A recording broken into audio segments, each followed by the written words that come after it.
the DA. Super. So what we'll cover in tonight's session is looking at a brief synopsis again of what dyslexia is. And myself and Sonia are just out of the back of doing a week's worth of Dyslexia Me workshops with young people across Ireland. So I feel like we're very well informed with all the right perspectives and the balanced perspectives as well. Approaching the transition and the kind of other factors that are happening at that time. Sometimes there's a lot of anxiety, especially coming out of COVID. You know, that transition is really, really important for young people at this time in terms of making friends and learning even the culture of a new school that they're going to, and all the kind of facets that come with that. So we'll try to shed light on that, but also make it relevant to the young person with dyslexia for tonight's conversation. And we'll look at the piece around advocating for the young person that you might be looking after. And that really speaks to the, I suppose, I'm just out of one of our colleagues, Donald, was at a conversation this evening or this afternoon with the Department of Education around the improvements that need to be made. And I think we're all very well aware, acutely aware in the room tonight, that it's not a perfect system, that there's a lot of work to be done in terms of supporting inclusive education in Ireland. But we'll, I suppose, try to look at the ways that we can support, you know, important conversations with the school at this time and what's best in terms of, I suppose, navigating that space. Super. Getting organised. So a very common question we would get as, you know, we're progressing into the latter half of primary school into secondary is about technology. So that additional tool in the toolkit of how we're going to support our young person in terms of having a couple of additional skills, or they might be using assistive technology more. And we'll kind of give a brief overview in terms of what's there, because it can lie down to trial and error in terms of what supports a young person best. But we'll leave it there as a point of reference, including some additional references that we will send out to you as well. Alongside that, we'll look at some study skills and exam accommodations. We won't go into great detail at this stage, because I suppose making all the other elements of what's important within the transition, study skills and exam accommodations, will give you the signposting and the resources. In study skills, it's very, you know, it's a skill that a young person will develop with time, and it's very unique to them. So it can be bringing in good habits and resources early days. But alongside that, exam accommodations will really kick in into third year. Second year, it might be in, you know, valuable conversations at the school as well, but will provide the relevant information so you're informed and aware of the way that operates at second level as well. Super.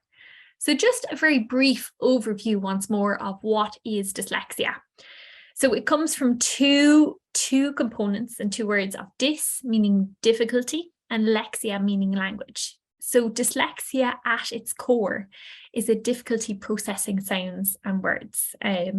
Doesn't make it impossible, but for that journey, there's a doorbell. We'll hope they'll come back. It makes it difficult at stages to process sounds and words. So where we can see that is at a level of auditory processing. So taking in instruction and hearing of sounds and words, reading, writing, and spelling. And those would be the core areas. Now, there is less common known features of dyslexia, say, for example, when it comes to working memory. And sometimes at that transition into second level, it can be really helpful to give those reminders of what dyslexia looks like. So what it is alongside what it isn't.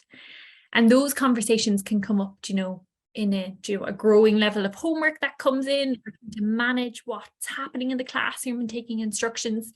All of those things can be impacted by dyslexia. So being able to give that kind of reassurance and awareness of understanding their dyslexia and what it means for them as well. Speech, to a certain extent as well, can be affected by dyslexia. So that can be, say, for example, articulating or finding words. So word retrieval can come into that as well.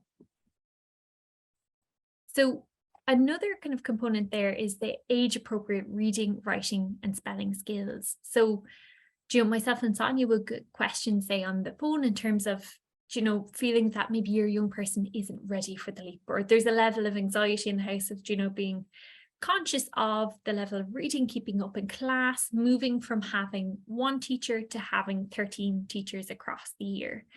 And we'll try tonight to focus on what can be really helpful in terms of the communication with the school, of knowing the needs of your young person and how they can best work to their strengths. But with that, dyslexia occurs on a spectrum. So it can, in some people may present with a number of areas. A young person might have a difficulty when it comes to spelling and writing, but they might very much enjoy reading. So it's very different from one person to another. So ranging on a spectrum of mild to severe. And what we find is, sometimes there can be a brushstroke that, oh, you're dyslexic, this is what's going to be helpful for you. This is what I do for all my dyslexic students, where that might not be the case. So being aware of the kind of the resources that you find helpful, or your young person might have said to you, that's really helpful so far. I thought when my teacher in 5th class did X, Y, and Z, I found it really helpful. Kind of taking a lead by that can be beneficial, as we know. And dyslexia research suggests that it's hereditary and it has a neurological basis. So it can very often run in families as well. So with that, there might be a cousin, a sibling, an aunt who has dyslexia.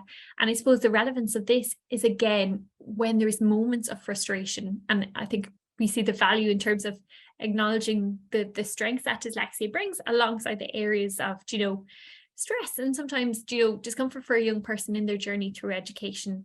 When we work from a system that is very much academic based in reading and writing, that actually there's nothing we can do to get rid of it. We can work with it, and we understand that it's just a way that the brain processes information differently, and it's lifelong. So there's no cure as such, but there is supports, resources, and accommodations through second level to be able to support them into further or higher education, wherever their journey takes them. And I think it's really important. Mary, our colleague, always says, the journey gets easier.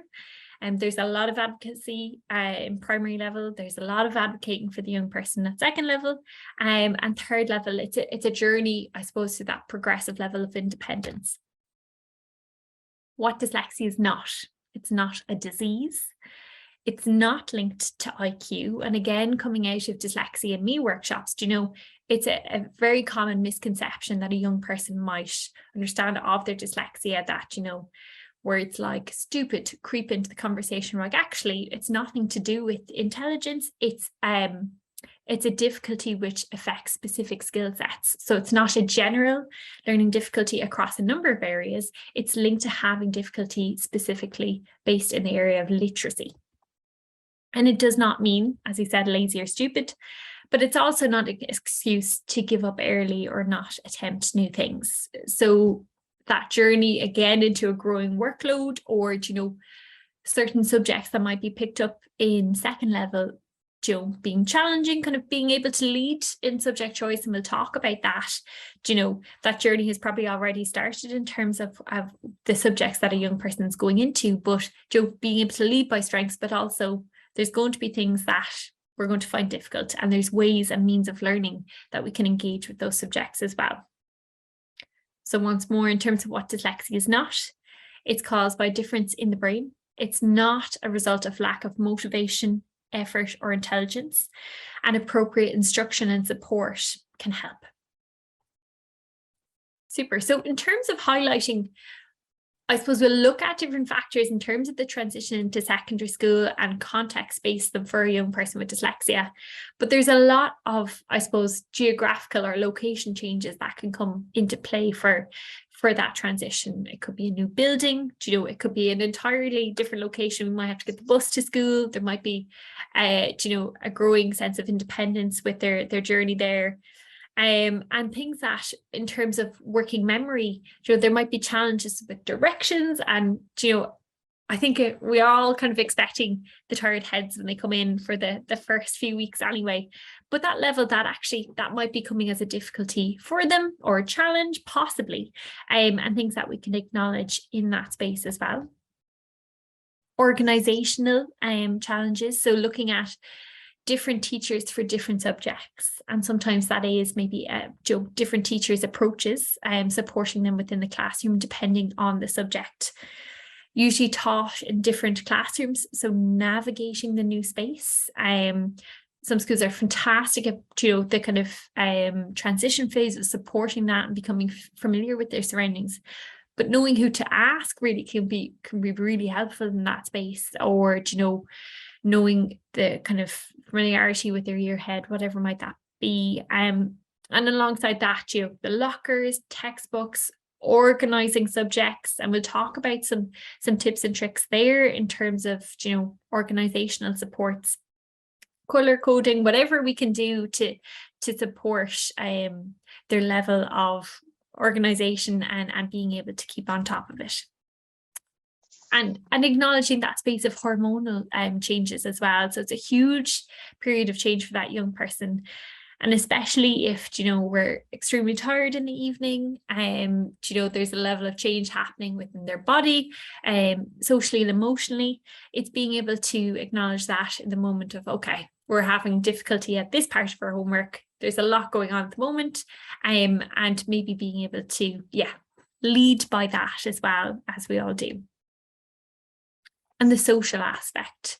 And it really speaks to that journey. Dyslexia is just one part of who they are and how they grow in terms of with their friendships, and really embracing their strengths is what we highly encourage within our own workshops, but also, being able to speak to, I suppose, their friends in a level that they feel comfortable and safe about how they're feeling. And those conversations can very often happen at home, but they know who they can go to within their new school. And cultural to include as well in terms of school uniform, rules, and the way they might engage with different, a new school ethos, the regulations that are there as well, whatever it might be, all that steep learning curve within that transition. And educational. So a gradual increase in terms of, in terms of coming out of COVID in the last couple of years, a huge step up in terms of workload. But I suppose on that note, you would always take your own lead. Your young person best. And when it comes to something like homework, where a teacher or, in 5th or 6th class might have set time limits, or there was a very maybe clear communication, or the one person you knew you could speak to about that workload, it can become a little bit more difficult in second level to manage that level of communication. But it's those open conversations at home and saying, actually, that word differentiate can still come into the conversation in second level. So if we're taking far too long to get through English, maths, it could be Spanish, whatever it is, saying, actually, this is too much. You still need downtime. You still need to be able to see your friends. You still need to chill out on the couch for a while before we kind of ease down for the evening. Being able to say, actually, this is currently a bit too much on the workload. Is there anything, could you highlight the key priorities for this term in terms of learning? So we're at the table and we know what's important to cover, and we know when the time is to have permission. Usually it comes down to a young person saying, look, if I'm going to go in without my homework done, I'm going to be in trouble. So it's being able to kind of meet them from where they're at and keep that kind of clear, consistent communication with the school as well. So like that, it's a big change. Understanding that their dyslexia may have developed. So like that, what dyslexia means when you're 7 can be very different when you're 13, and knowing, okay, these are the areas that, I know I've maybe developed strength in, I know I have, my laptop to use, or whatever it might be to that context, being able to adjust and learn the new systems that are there. And in terms of their own social and emotional development, it's really having that one good adult. So that person we can say, come home and say, actually, really tough.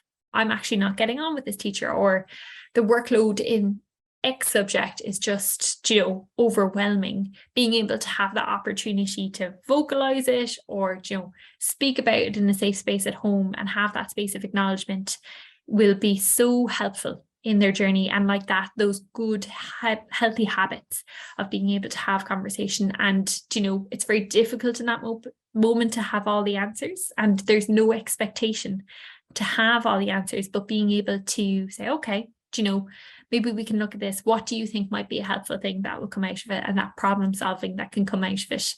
And we would always encourage, if there is a difficult time or a difficult level of communication with a school, a teacher, whatever it might be, being able to liaise, say, with the likes of ourselves or another kind of trust body to say, actually, this is the context we're in. This is how my young person's going on. We want to move forward in a strengths-based positive approach. And from conversations on the phones with parents and guardians, there can sometimes be an understandable level of hesitation, maybe of not wanting to be on the school's bad side, or only being in the door and don't want to kind of call them out on X, Y, and Z. But as we said, your young person best.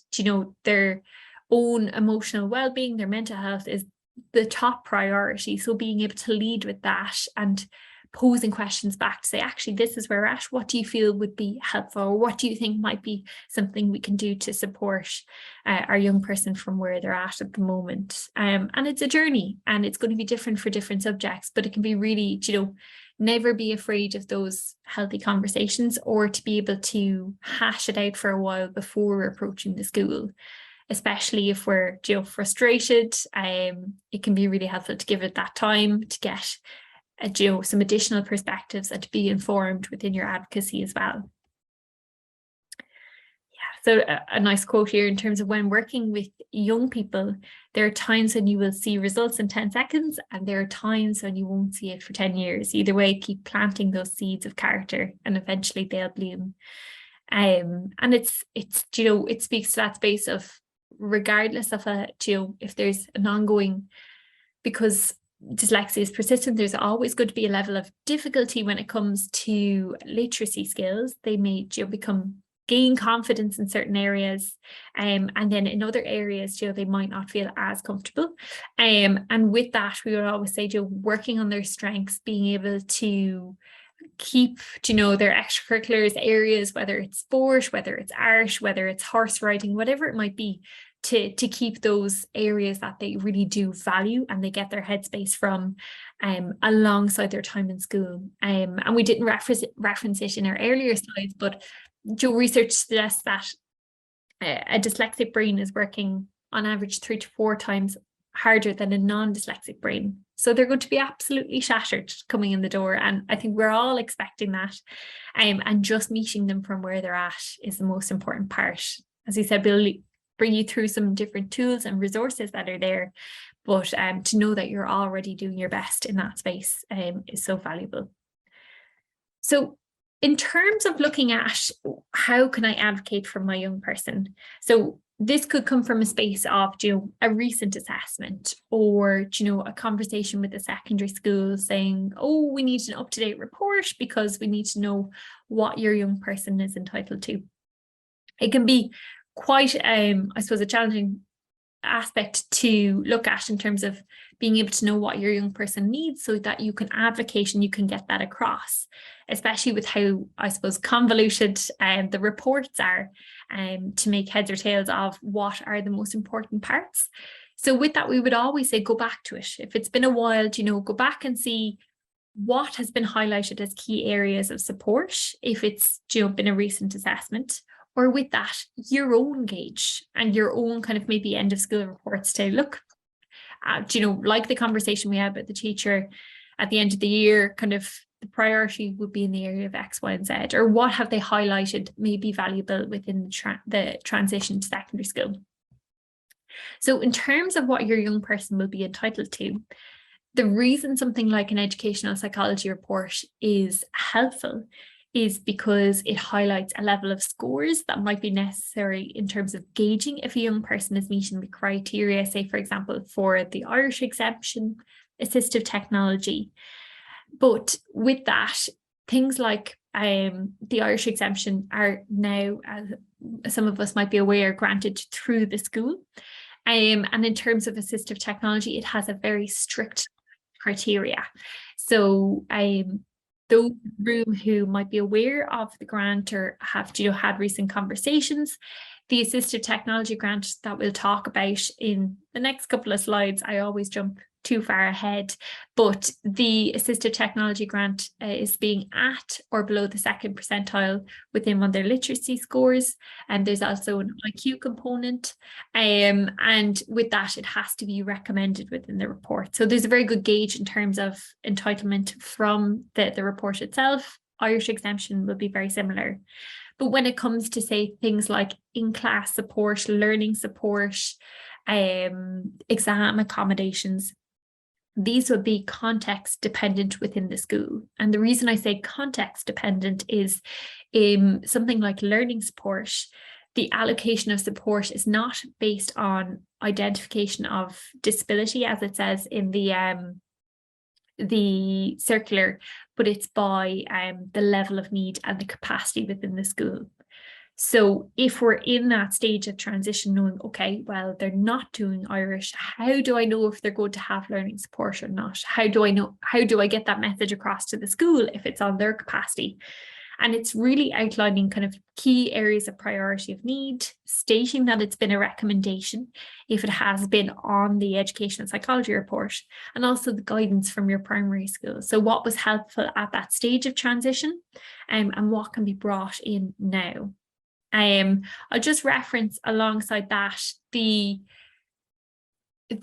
time for learning support and timetabling in secondary school can be a minefield. So with things like, say, subject choice, like, say, for example, a young person who's exempt from Irish, they may have learning support within that time. But if a young person, say, for example, is taking Irish, a school might come back to say, oh, we don't know where we're going to fit that in. It might not be possible. And really, it's just kind of gauging where your young person's at.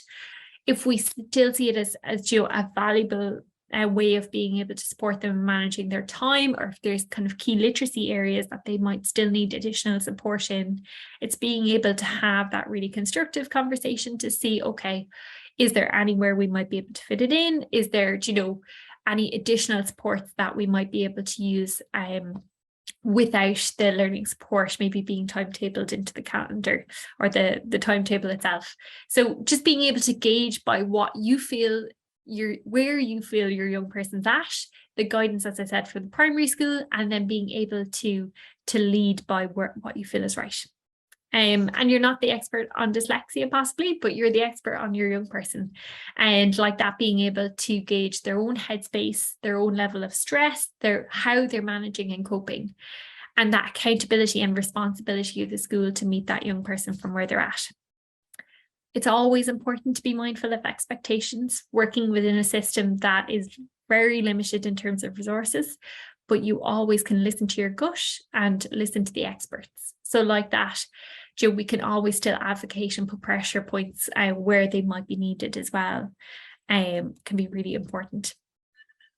And carefully communicate with the school. So you catch more flies with honey versus vinegar. I use the phrase people with kindness. So whatever speaks to you in terms of your communication, and like that, and maybe a level of hesitation or fear of getting on the wrong side of the school, if you're meeting that level of, understanding, I'm really this is in the best interest of this young person, and being able to map, I might speak to it in another slide, but being able to map the level of support that's been given before, asking the school to map, maybe the level of support being provided in secondary school, having that kind of paper reference of what's being provided and when can be really helpful in terms of further advocacy if additional resources are needed. So areas to review that can be helpful in terms of the copy of the educational psychology report. We would encourage that to be provided to the secondary school. Now, we've heard of plenty of cases of, it going into the drawer, possibly not being seen, teachers saying in third year, oh, I didn't realize your young person had dyslexia. And honestly, it would break your heart. So I suppose we can only do as much as we can. But even providing a copy that you might have highlighted what speaks to you and the relevance for your young person, alongside, say, for example, So another kind of really good tip that we've got recently from parents and also schools is, a one pager that gives a couple of bullet points to say, my young person will have difficulty taking their homework down from the board, for example. They might, have a level of anxiety reading out loud. They might, have real strength when it comes to vocabulary. And with that, alongside maybe components from the report, just as a means of saying a synopsis and a profile of your young person and what you feel might be helpful, say, for example, for the principal, a learning support coordinator, and a year head to have. And that request to them, can you please circulate with the teachers that my young person will have this year? And we're extremely looking forward to working with you this year and meeting with that level of gratitude. But sometimes a synopsis can be a helpful starting point as well, in terms of being able to make sure the key points are brought across. And sometimes it could just be a clarification that, making sure that the teachers know that the young person has dyslexia, not to meet those challenges. When we speak to young people about, that the pressure eases off from the likes of spellings, or, it's more about the context and the content that you're able to get on the page and answering questions, the question that's been asked. There's a couple of factors there, but, there's nothing as disheartening as a young person, being approached by a teacher to say, oh, why aren't you getting your spellings right for this? Or, I can't make heads or tails of your handwriting. There should be a level of understanding, respect, and commitment to that young person. And yeah, it's always getting it off on the right foot, I think, is really important, and sometimes helpful reminders as well. In terms of subject choices, I included this, although, this process often begins before school has started for a number of schools. But with that, it's really valuable to be led where your young person has interest in. As we all know, alongside questions that kind of commonly come up here would be, do I encourage my young person towards more practical subjects? Should I be worried about the level of writing that might be expected in history?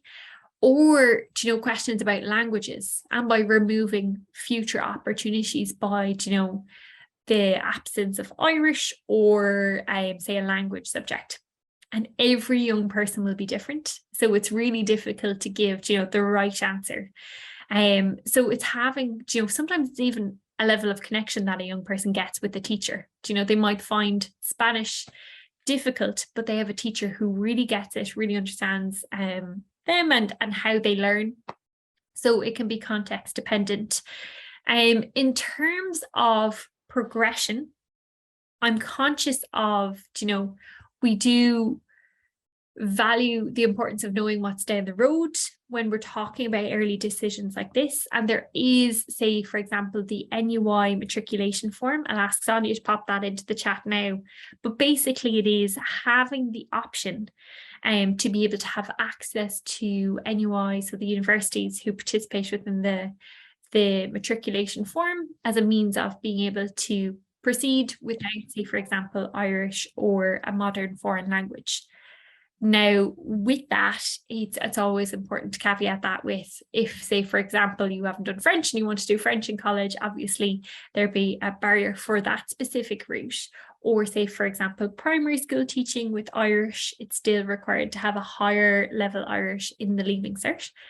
But with that, every area, it gives us such hope from an advocacy point of view, are becoming more accessible, and there's more resources there. There's a route called DARE, Disability Access Route to Education. We thought it was early days, too early to include it. We'll have that conversation a couple of years down the line, but an amazing route by which a number of young people with dyslexia qualify for, in which there's a support route with a journey into higher education. And on that, there's additional supports. A young person does have to meet a level of criteria, but with that, I think it's that equitable access to education and consideration for the work that's got them to that point as well.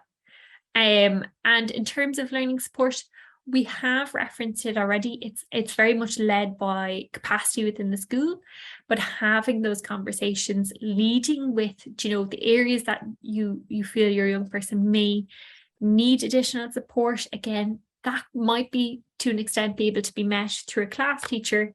In other contexts, learning support is extremely important for a young person with severe dyslexia. So being able to advocate, and we would caveat that with, if you need further advocacy support, never hesitate to contact us and see if we can provide any additional information.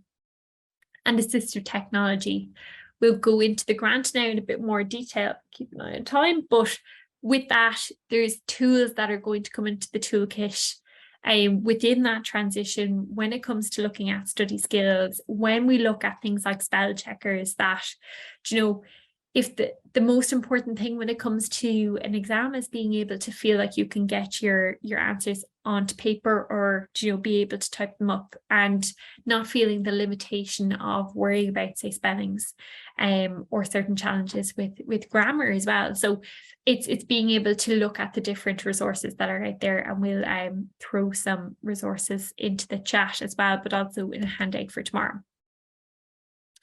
I will reference this question because it comes up time and time again in terms of, do I need to get another assessment?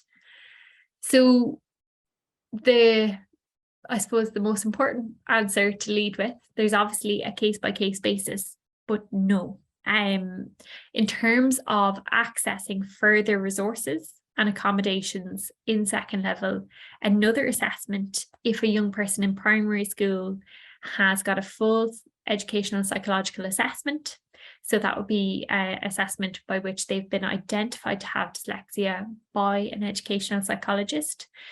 The identification being there will be what they'll need. There's people who provide their assessment from when they're 10 to a workplace to get the relevant accommodation. They shouldn't need, and we're huge advocates that there shouldn't be the need in terms of waiting lists, costs, everything like that, to go through another assessment to prove or, to validate that a young person has dyslexia.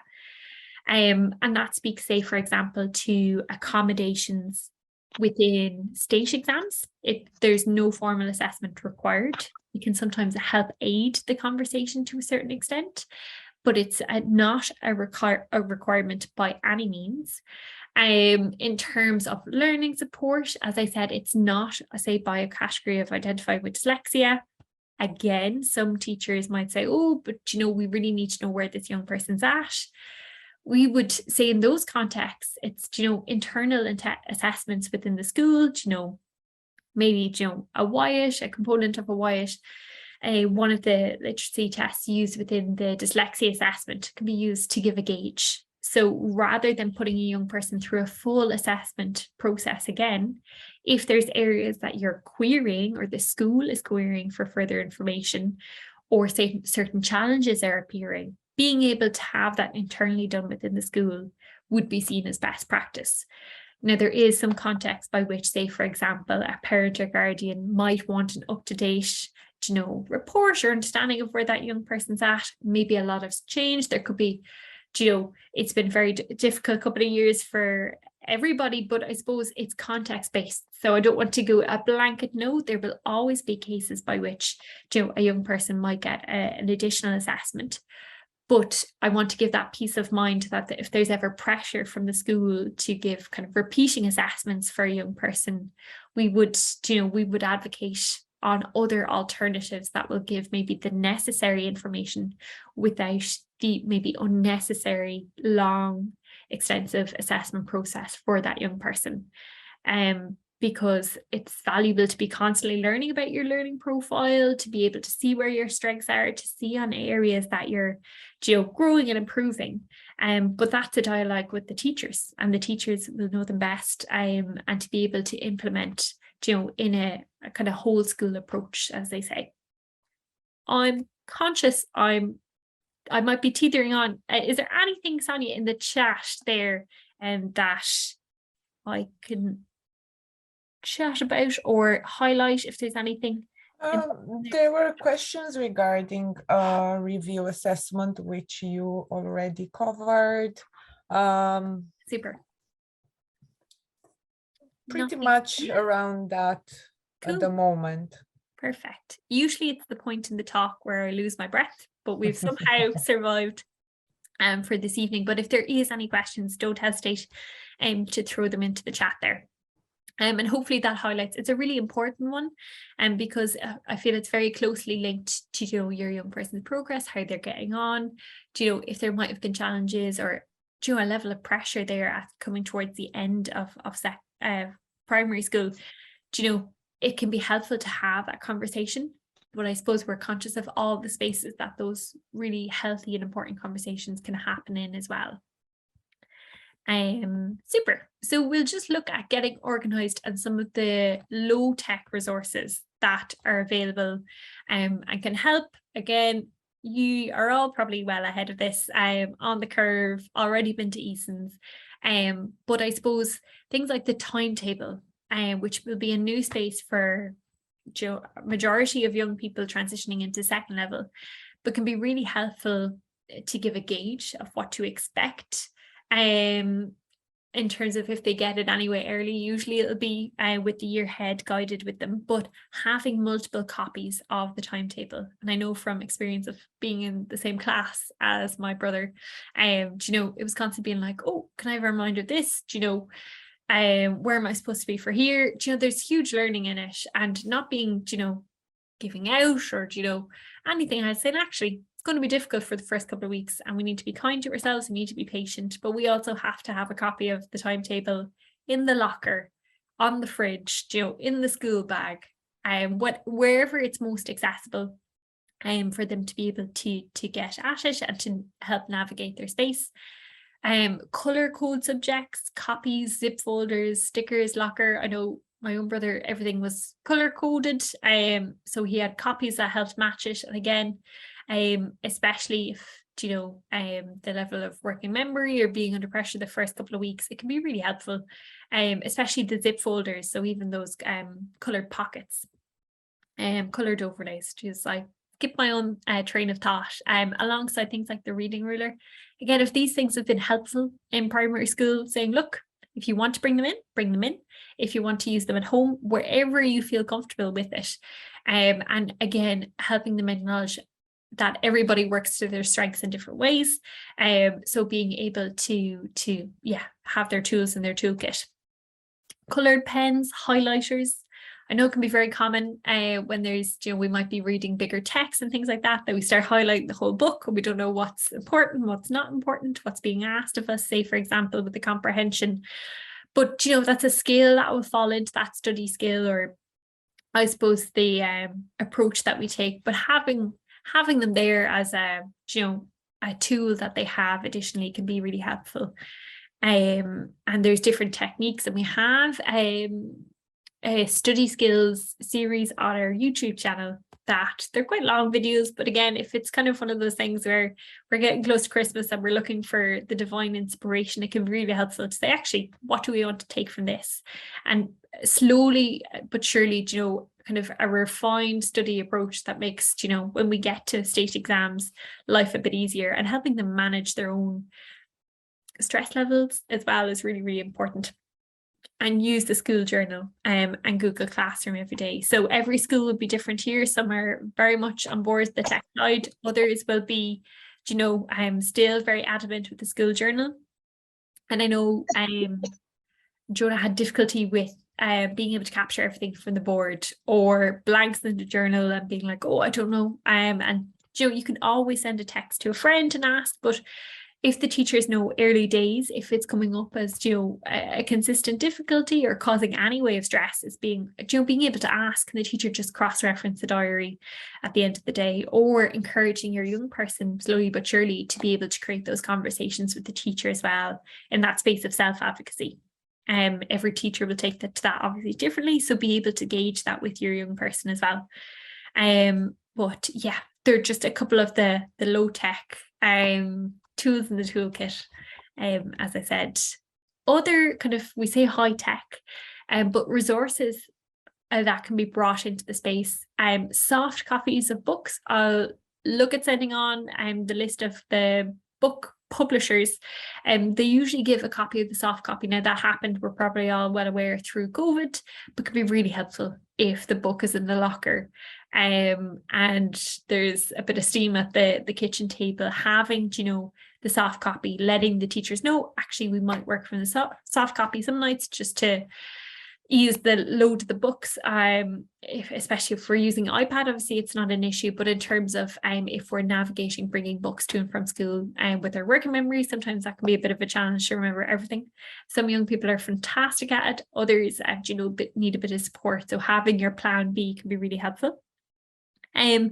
Text to speech and screen reading apps are also brilliant. So being able to read pieces aloud. So for example, we're given a big piece for home ec, history, whatever it might be, to be able to read it. And again, just help with that level of comprehension and understanding to support them with the level of their workload when it comes to the end of the day.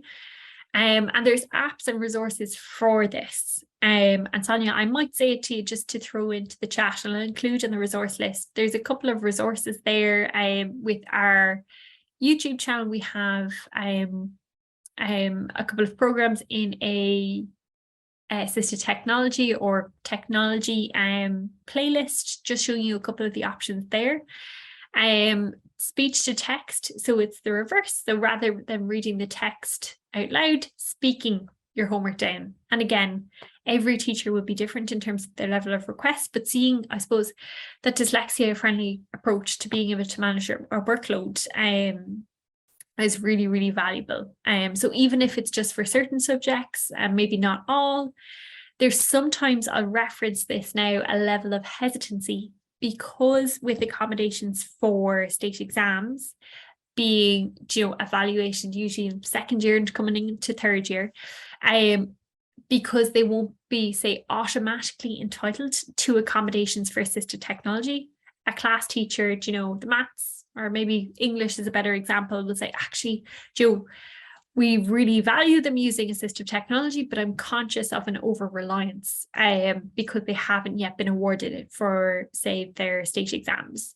And in those spaces, it's, you know, that space of acknowledgement, yes, they haven't been awarded it. There might be a level of understanding if we know that, you know, they have a severe level of dyslexia, maybe, you know, are looking to meet that level of criteria, but it's always conscious of the fact that there's not an automatic entitlement. So I suppose what I'm trying to say is, with these resources, have the conversation with the school, make sure your young person understands that, you know, yeah, you know, Miss Anderson said absolutely no problem for English, work away, you know, being able to gauge where the workload is at, where we can introduce it, but also a level of understanding that for other exams, that say class-based exams, it's on a school's policy rather than, say, the State Examinations Commission or the Department of Education, and that will be leading that guidance. It'll be very much context dependent.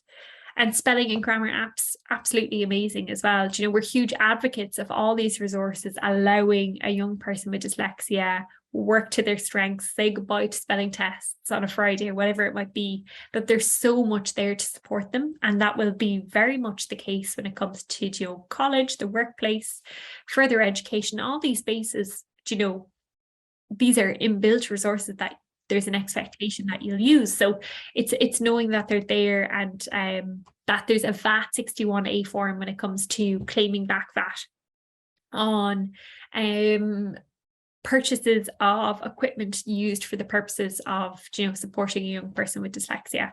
And that's available as a link on citizens information, but also if you type in VAT 61A form, I believe you can do it now through revenue as well. And free and inbuilt, we're huge advocates of free and inbuilt. There's so many different apps and resources out there, Drag and Dictate, Read and Write Gold, Grammarly, but we would encourage you, do a free trial of something first, use a free program, see how your young person gets on, you know, experiment it with yourself or, you know, a couple of people at home, and encourage your young person to engage with it as well. Say, oh, do you know, that one actually didn't suit us at all, or like, how are you finding that? Because there's so much available there to support them, say, for example, with project work or something that might be, you know, a bit more extensive, and being able to use what is there can be really helpful. And just another point, we're including this, I suppose, as a point of reference for anybody who might be in the position that they're I had applied for the assistive technology, and then that question of that journey into second level. It's really being led by maybe where you've left with the primary school in terms of the assistive technology. Once it's granted to the school. But if it's very, say, specific equipment for that young person, there can be a conversation between the primary schools, to be able to look at carrying that forward. But because it's a case by case basis, we would encourage that conversation and lead by the conversation that you have with the school. And there's additional resources through the link as well. And it's those conversations. Every teacher might be different around assistive technology, but leading with, a sense of, okay, this will help my young person work to their strengths. They seem to be having a savage time managing their workload with it at home. Is there any way we can work this in? And yeah, that piece, that sometimes there can be a level of, I suppose it's 2022, but still a level of, whether it's that kind of equitable access to assistive technology, or indeed a level of training from a teacher. So it's being able to lead for what you feel comfortable with, what your young person feels comfortable with, and then be able to see if the school can support you. And things like the C-pens, something that's used as a state accommodation, as a speech text-to-speech tool, so they listen to, say, a text or read the questions out loud. There's so many libraries across Ireland who have trial pens of these. So rather than jumping straight into the big investments, we would always encourage you to check in with your local library, see what resources are there. There's typing programs as well through the library if they're building on that skill set. So yeah, we would be huge fans of the library and the resources that are available through those services as well. Study skills. So as I said, we won't go into huge detail around this, but we'll reference a couple of resources if, your young person is jumping in head first, or indeed if there's a level of reluctance, say, for example, of what supports could be helpful. And it's really creating that multi-sensory approach is where we kind of lead by saying, being able to do a bit of, reading it, writing it, listening to whatever way feels accessible for them, helps us understand them as a learner. So kind of taking the lead by them, but also there's no wrong way of approaching learning. If you're reading a book and you decide to listen to it as an audiobook, what harm? If we were listening to our home ec book before we do, a test for Friday, whatever works for you is the right way.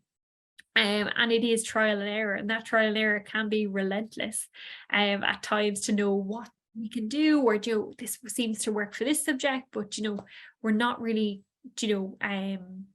linking with it. It's not really working for us in this space for this subject. It's being able to lead with wherever they are at. Mind maps are brilliant. There's brilliant apps for that. There's brilliant websites, say, for example, linking in with, say, the State Examinations Commission, being able to see past exam papers when we get to that stage, study clicks. Again, we'll put all these resources in, but what works for them is the most important.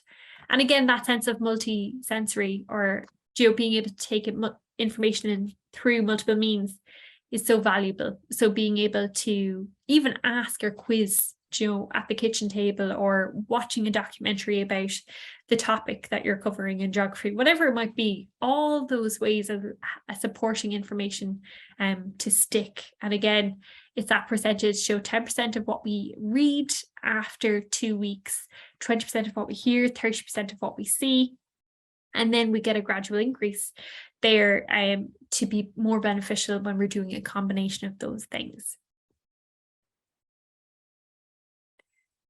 And again, with preparation for exams, I suppose just highlighting that aspect of being able to be kind to ourselves, regular movement breaks. Everybody learns in a different way. But I suppose I included this point of asking for clarification. Sometimes, they might come home and there's a level of pressure because they don't know what they're expecting. And they knew that something was taken down from the board at one stage, or the teacher had referenced it a couple of weeks ago. Being able to reach out, whether it's through Google Classroom, to that teacher, or be able to go in and say, look, I didn't get that down. Encouraging that conversation. Look, you can ask again. It obviously is a learning journey. Some young people are very happy to ask those questions. Others, there can come with a level of understandable reluctance, but being able to encourage clarification from the teacher and to know, like is referenced in our last slide, but to know what are the priorities. Thinking smart, not hard when it comes to these things, and being kind to ourselves.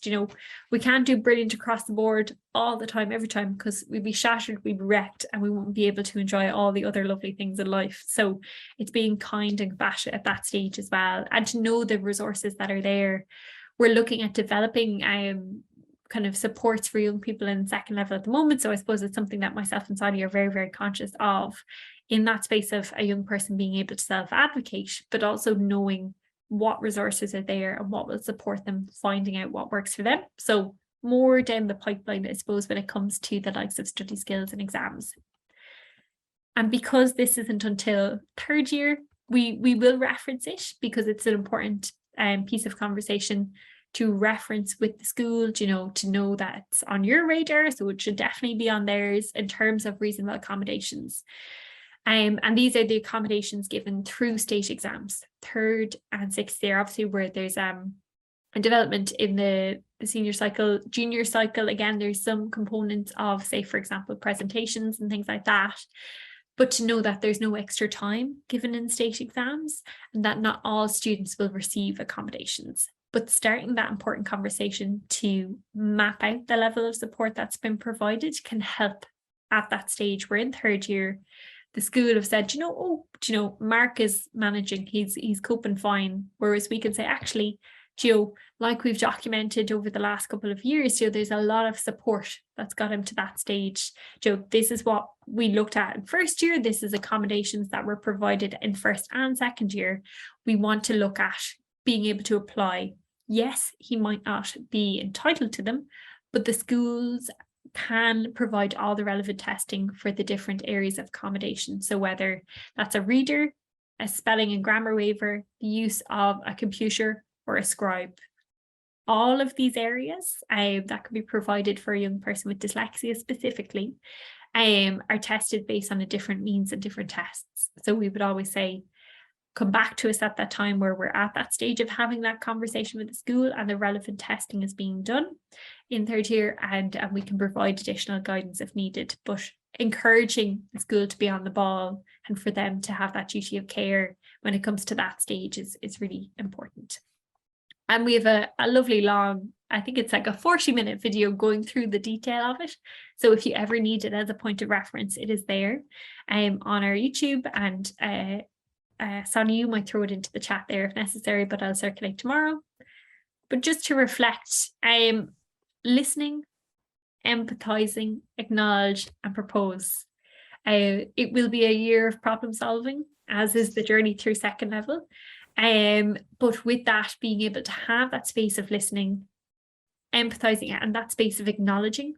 So, I understand this is hard for you. That sounds really difficult. That particular interaction with a teacher, a friend, the pressure that they might be putting themselves under at certain stages, is being able to say, look, we can problem solving. And it comes back to the Growing Up in Ireland survey and the research around it, saying having one good adult who's going to meet you from where you're at, listen, empathize, acknowledge, and do a bit of problem solving. And sometimes problem solving requires the broader circle of people to connect with, but your young person best. So being able to gauge that and trust that as well, in a space where there's so much information and resources out there, to know that, the answer is within that kind of joint communication.